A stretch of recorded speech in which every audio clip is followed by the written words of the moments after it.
Hey, Allison. Hey, you. How's it Good to going? see you. Good. How's it going for you? Look at what my hair says it all, right? Freaking I'm like, love your oh my hair. gosh. I just came in from outside. It's like little windswept. Yeah, you know what our household name is for hair when it's like that? It's shock-headed. Well, I live the life of shock-headed. I swear It's it cannot awesome. be controlled. Yeah. So, do you want to just dive in? Yeah, let's do it. So again, I just want to say it's really casual. I can edit everything. So we're really going on an exploration. That's much more interesting than to me than having a list of questions that you kind of answer. And, Yeah. this is more about exploring what you really think and your experience to hopefully get at some things that are interesting and useful to other women. So thank you for Yeah. lending some time to this. And one of the things I wanted to always check in with you well, two things. One, and the first one, when you were kind of asked to take on this new role, and it was sort of in an interim capacity, right? And it's stepping Yeah. into something that was really beyond.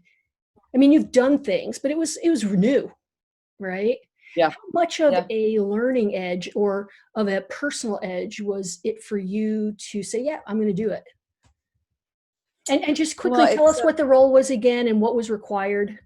so I'd been at Harbor School as the director of advancement before coming on. I'd originally just joined the board at VCA, and Mhm. my background from long ago is theater management, arts administration, and I ended up segueing into nonprofit work in educational institutions like private schools, just by the fact that I had kids, and it Right. was this natural kind of evolution that moved me away from the theater arts.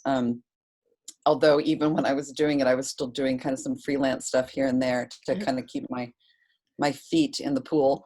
Um, and I'd always seen BCA. I'd always seen, well, when it was Vashon Allied Arts, my intention had always been that as the kids grew, that I'd get more involved. I mean, my mom had been on the board at one point, Oh, and interesting. being kind of embedded in an artist community growing up and having a lot of interaction with arts Hmm. education. And even at Harbor School, helping the campaign to bring, Alice Sarah's position on full Oh, time is in that arts right? education, and to have that whole program was kind of, again, just kind of sticking my feet in the water. Um, with the new building that happened, and Kevin Hoffberg coming in the leadership role as executive director, he and I kind of formed a relationship, from the board perspective. And I think the knowledge that I had, and just talking about the shape of the organization as it began to kind of realize that, okay, we have this beautiful new building, Yeah. how we had done programs up to this point, the scale needed to be amplified dramatically, and they weren't quite getting there. He created the position of associate executive director, and he did it for a number of reasons. One, he recognized that there's so many programs within VCA, whether it's Hmm. dance, arts education, the gallery, the theater arts, even the Blue Heron, Heron's Meadow. There's just all these arms, and one person kind of managing it all on top of trying to grow the organization financially and through fundraising was just, I think it was truly overwhelming. Sure. And they also recognized that because they'd been through a number of transitions over a short period of time, that they didn't really have a contingency plan in terms of leadership. Hmm. So having a kind of second in command was putting the organization in a place where it could really have some redundancies in place, That's and right. in Nice. case anything were to happen. Yeah. It was On exactly the what I off wanted. chance. Right. No, Yeah.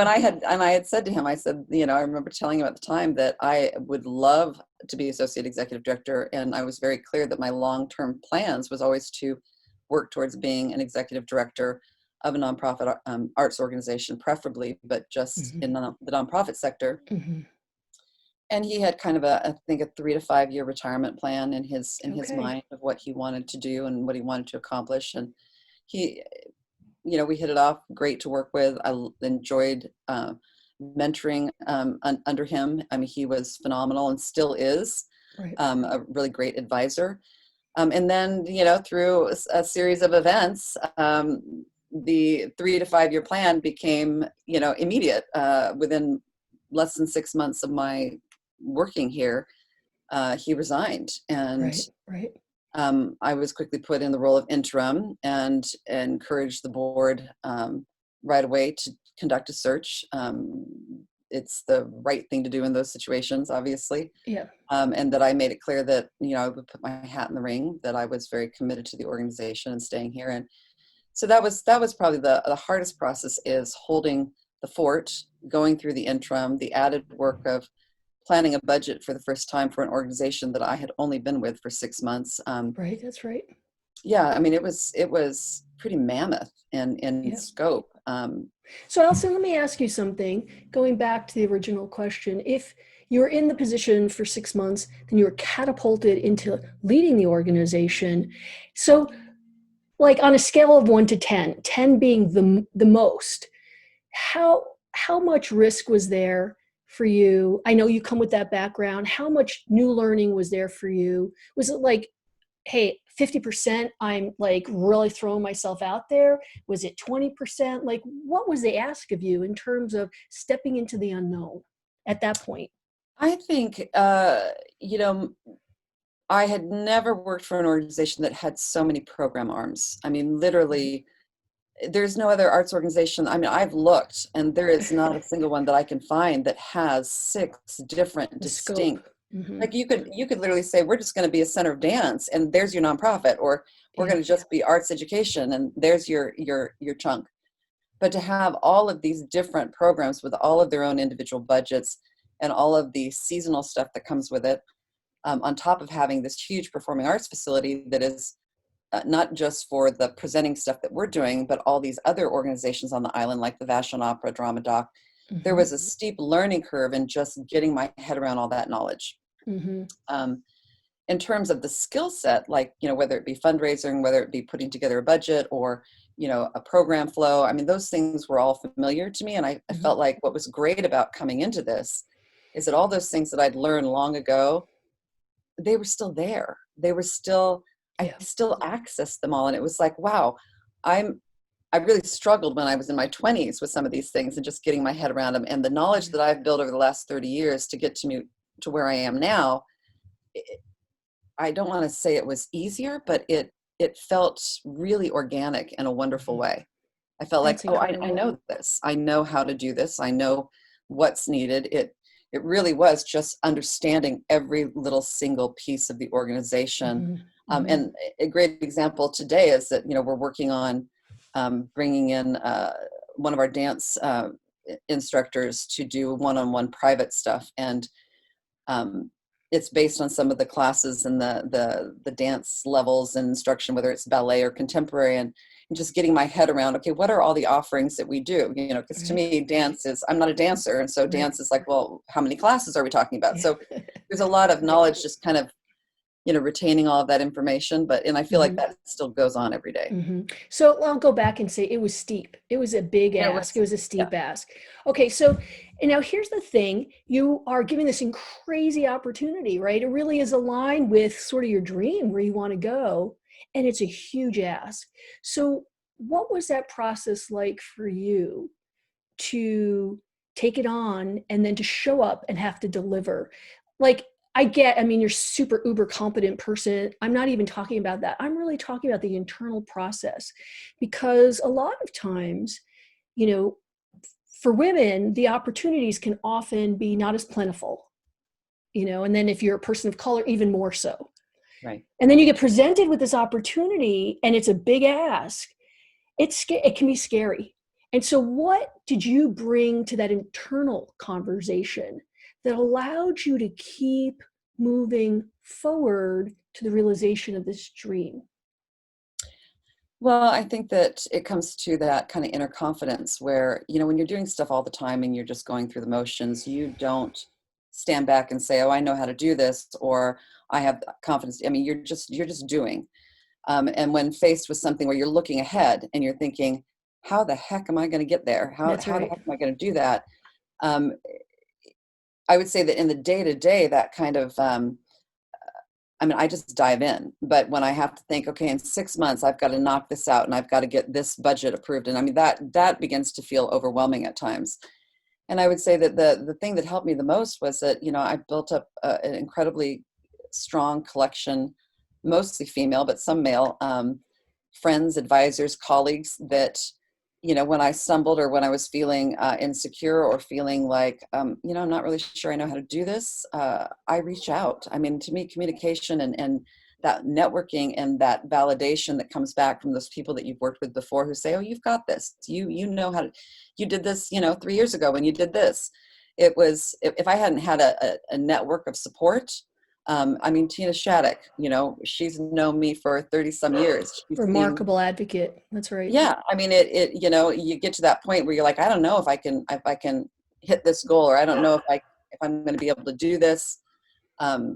Having people like that in your life that are going to be there to listen, advise, show support, and just give you that validation that you need. I mean, it's huge. And I also I had there's a wonderful board of directors here that are filled with a lot of different skill sets and a lot of Yeah. different backgrounds, and to have some of those folks advise, but also to give me the support mentally and verbally was enough. It was, yeah.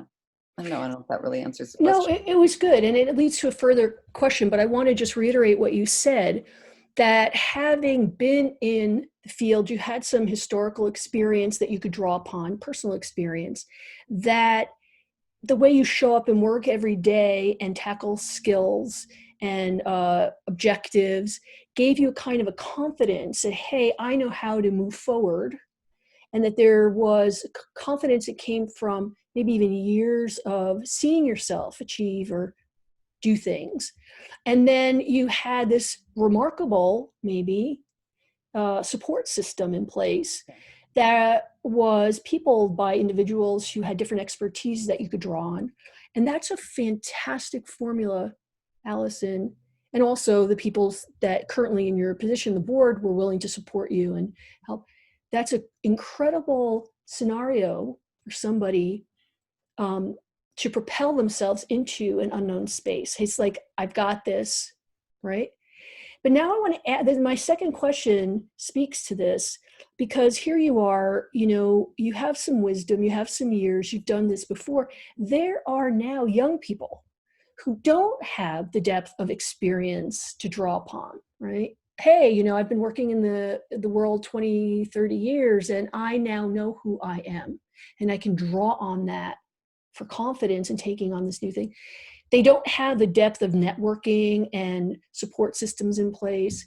So just talking off the hip, as someone who is there and has a word of advice or encouragement or wisdom, what is it that someone who is more newly stepping into an industry or field or pursuing their dream and are presented with an opportunity that is beyond their current, or what they imagine is their current ability, and they don't have these things to tap, what would you say to a person like that? What can they lean into? Oh, I think that the biggest lesson that I've learned in that, I think back to my 20s when I was first, running a theater, and I think Nice. that when I didn't know something, I would read about it, but I was afraid to admit that I didn't know something. It was Yeah. always, you feel that sense of weakness, that if I don't know this, somebody else is going to come along and they're Very gonna take nice. that That's opportunity. right. And I think that the thing that I've learned now is that the best thing that I can do in any situation where I don't understand something is to acknowledge that, is to just literally say, I need to gain some knowledge in this, to look to the people that can open up that door and share it, and to not be afraid. When I hear somebody now come to me and say, I don't know how to do this, I want to help. I mean, like that, my first inclination is, Nice. this person is admitting to me that they don't have the knowledge or the background to do this. So what is my role as a mentor or as somebody working with them? It's to guide them. It's to give them what they need, and to be here and say, great, you're gonna learn a lot. There's gonna be mistakes along the way, but the fact that you're open to acknowledging that you don't know how to do something and you want to embrace that knowledge and gain it is the first step. The Yeah. people that are like, oh, sure, yeah, I've got this. And I mean, we've all seen those people that come into an organization. They're like, I know how to do that. They won't admit that they don't know how to do something. And so they go down the path of, you know, not necessarily, making mistakes left and right, but they struggle and they're Yeah. unwilling to gain that support around them because they're afraid to admit their own weakness, if you will. Yeah. But the only way we're going to learn and grow is to make, admit that I don't know how to do this. So why don't you help me understand how I need to do this? Yeah. And Beautiful. let me get some professional development. Let me do some of my own professional development, read. I mean, throughout my whole life, I have always picked up a book when I don't know how to do something. I will thank God for the internet, right? Yeah. We can Google. I was just doing this the other day about, the talking points and the statement that VCA has made on behalf of Black Lives Matter and wanting to be supportive. Yeah. Giving lip service doesn't get us anywhere. We can say, of Thank you. course, we want to be in solidarity. Of Yeah. course, we don't want to be a racist organization, but we have to actually show that we're taking steps. Well, I've never gone through this journey before. I've never gone through putting together a bulleted list of, okay, if we're going to say that we're going to engage in more, BIPOC, organizations to bring them to the island, how are we going to do that? How do we actually Mhm. initiate that? And so, Mhm. I go to the internet, I'm starting to read from all these different, um, nonprofit sites that are focusing in on these things. We're having discussions in the staff about, what do we want that to look like? And at the end of the day, coming up with ideas and then measuring them against advisors that we know that are in, either people of color or working in those areas of focus to make sure that we're actually following these steps in the right way. Yeah. Um, Yeah. yeah, Righteous. and That's so great. That's so great, well, and Allison. you feel a weakness. You feel Yeah. like, I don't want to mess this up. I don't want to say something inappropriate. But at the same time, I had a wonderful conversation with a Black woman about wanting to find ways to bring more people of color onto the board. And she's been a legal advisor for us and very familiar with the organization. And I said, being a white woman, like, how do I ask somebody who has a skill set that would benefit our organization, but is also a person of color? I don't want them to feel like that's the only reason I'm asking them. Hmm. How do you feel as a Black woman having somebody ask you to join a board? And her answer was so lovely to me. She's like, it means they're doing the work. There was no Hmm. like, I'm not going to be the token Black person. It was more like, it's telling me that you want to get there. You want to be that organization. And that was really great to hear. Yay! That's so Yay. great. Love it. And I love the way that you brought this forward because you really are illustrating another point that a younger person who's stepping into a new organization has to admit some vulnerability because that's the way they learn, and that never stops. Like here you are, right? And you're now heading up the organization and you're still running into areas of, hey, I don't really know how this goes. And I have to be willing to own some vulnerability here and to step in and say, I don't know how this works. Can you show me? Right. Right. And that is a lifelong attitude. It's not like, okay, now I'm going to get to a certain point and now I've learned it. I've done it. Now I can be done with stepping into vulnerability. Right. When do we ever truly stop learning? Girlfriend, right, right. But see, that is an attitude because some people actually feel like they've got it knit up, right? And so that attitude is so important. So um, one of the things that I think is really incredible is how do we own our vulnerability in owning our power? Because to me, they go hand in hand, right? But I want to hear from you, like, how does that play out for you? Like, how do you stay tapped into vulnerability when it can make you feel weak? And how does that enhance, I would say, how you show up in power? So, I mean, I think that, acknowledgement is the first step. I mean, like I mentioned, like, admitting that I don't know something or that I'm seeking more knowledge in an area because I don't have experience in it. So the acknowledgement and acceptance of the fact that, I need to gain knowledge in this. In terms of how does that give me power, I think that, it's transparency. I'm putting everything on the table. I'm not hiding something. I'm not trying to pretend that I'm something that I'm not, or pretend that I might know something. I'm owning up to the fact that I don't know this. I'm here to learn this. Um, and I think that, the way my mind works, and just because of the level of experience I've had, as I begin to learn something, whether you're teaching me something or an advisor's come in, is that my brain then starts clicking in, and I start thinking of the ways that that's going to connect me with the organization, or that's going to take us forward. And so I that's where the power emerges, is that I begin to um, kind of build the Lego pieces around that, and participate, if you will. Instead of just being there to receive the information, I begin to participate in. I don't know if that makes sense. Yeah, I you think about you it in terms of utilize like, the information to advance and enhance what your yeah, offering is, and makes it more powerful.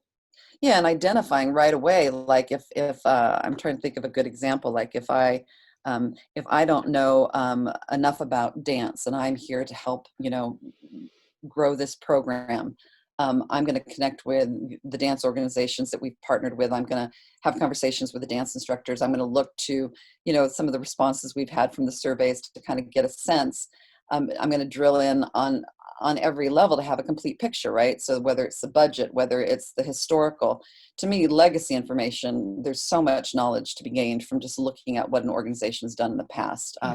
One of my favorite things is sitting down with people that may not be affiliated with the organization anymore. They may have moved on, or they may not even be living on the island anymore, but they were part of something during a period of time at the organization. And they have, I did this a lot with Harbor School, talking to alumni, talking to the alumni parents to get a sense of where the organization had been, what were the strong points, what were the things that resonated that they remembered, and making sure to always harken back to those things. And that, you know, Cornerstone Values at Harbor School is a great example. They'd been there since day one. Occasionally people would talk about, well, we need to add a different cornerstone value, or maybe we don't need to do this anymore. But it was such uh, it spoke to the soul of the student that comes through there, the cornerstone values, and Yeah. hearing from all of these alumni that the one, aside from travel study, the things that resonated with them were those cornerstone values. They could still remember every one of them to this day at 34 years of age or 25. It, it, it, it was just this huge touch point in their lifetime with the school, that knowing that and hearing that just amplified and made that commitment to that even stronger. I kind of Yeah, meandered yeah, there yeah. a little bit No, with the but so what I conversation. hear you saying is like, look, I acknowledge I don't know. I reach out, I learn this legacy information, and then this is the piece you parlay that into how do you move forward in a more in a stronger way. Yeah, So and to honor those. Allison, yeah. So I actually think that what we're kind of talking about here is sort of perceived power. Like, hey, I know everything. I can drive this ship, and versus a true power, which requires some vulnerability to stay in the learning, growing, integrating, and then expressing, right? Model, which is actually true power, because then you can make use of all of the resources, not just what you bring to the table. Everybody brings to the table, integrate them, and then advance whatever project it is you're working on with all of that knowledge, all of that information, right? Which is a stronger model. It speaks to diversity and why, diversity is so important. Yeah, Um, versus perceived power, which is somebody stepping in, I know it, I got it. When, right. which is really a shutting down, and over time will make that organization or institution, whatever that person is running, or their contribution less. Right. Well, and they're coming from places very singular and very self-possessed, self-centered is kind of a harsh word, but Yeah. we've all met those people that are there to run a piece of it, or run a program, or lead an organization, that they're the first face forward, right? They're Yeah. they're Yeah. looking at it through their lens. And I think the one thing that I really feel strongly about is this idea that it's about the institution. It's about the legacy of the institution and what it brings. And by empowering those people that are the team, that are the family, where everybody is collectively empowered to do the work that needs to be done, Right. that's when the institution shines, right? That's Right. when And everybody has a thrives. That's stake in right. it. They That's have a right. stake in it. They, when they feel empowered, they allow somebody else to be empowered in their own right. Mm-hmm. Mm-hmm. And Beautiful. in my 20s, I don't know if I would have come to those conclusions, because it would have been there's a little bit of threatening that goes on when somebody else is equally as good or powerful in what they're doing, right? Thank you. But instead, now it's like when I see, Jane Doe or John so and so, and they're owning their area and moving it forward, I feel a sense of accomplishment just in Yeah, watching I them. mean, listen, literally your face is just totally lit up. I Yeah, can I feel mean, it. Yeah. Yeah. There's Neve is a joy, great huh? example. Neve Yeah. at Harvard School was the Yeah. first. I always think of her when I think of the first time I felt this. Is I've been doing those fundraisers, the galas, the auctions, and she had reluctantly come in to assist and help, and but always was saying, I don't know anything about this. I'm terrified to ask people to make a donation, blah blah blah. So for the first couple of years, she was always kind of resisting. And I think it was probably on the sixth or seventh auction we had done. She made a point of telling me, she said, I know how to do this now. I know how to do this. And I never would have gotten here if you hadn't shown me, but also encouraged me and let me do it, and she still tells this story, which is great. It's this idea that I wasn't conscious of that during it, right? I was looking for help, because it's a lot of work to pull off these events. Sure.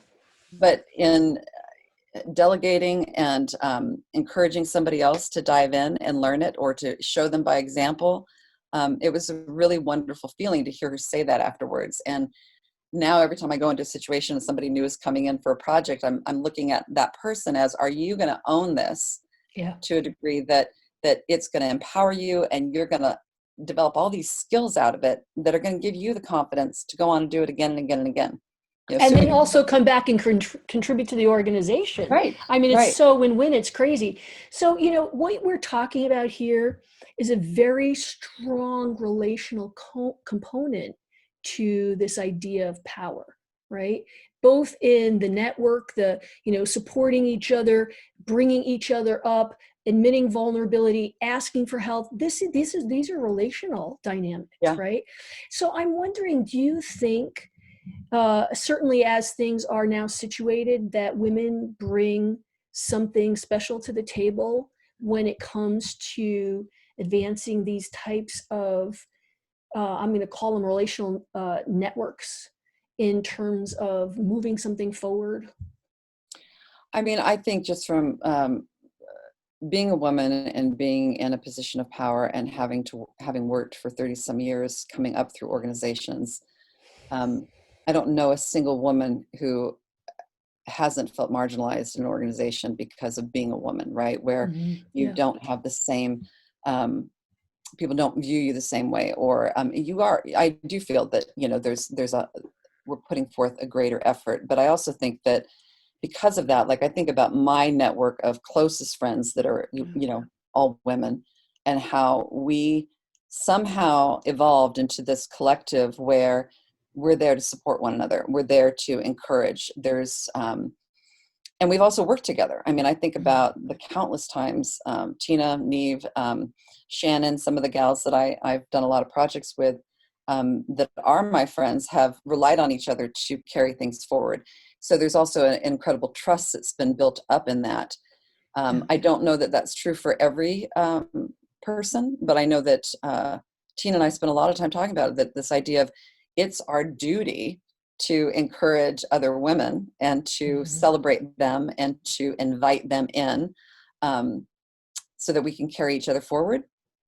I mean, you can go down that path of complaining and getting frustrated about the lack of opportunity, or the lack of things that have happened that you may have felt uh, did not advance you in life. I mean, we've all met people that want to blame, and that's just not in my makeup. My makeup is more to, I'm just going to push forward, and I'm going to do it with a lot of kindness and generosity and heart, but I'm going to just continue forward. And I mean, I feel lucky that I've found colleagues and friends that kind of share that same view. I don't know that that's true for everybody. Yeah. And Um, I personally, I feel like Vashon Island is lucky that, we have someone with your perspective and heart, you know, running something that affects so many lives, and has the ability to really nurture and bring not just women, all people forward. I think it's a great gift both ways. So I just want to thank you for that, Allison. Oh, thank Um, you for saying that. this is That's great. The interview's been great. And thank you. yeah, Thank you for no, of being course. here and Of talking, course. No, sharing what you know.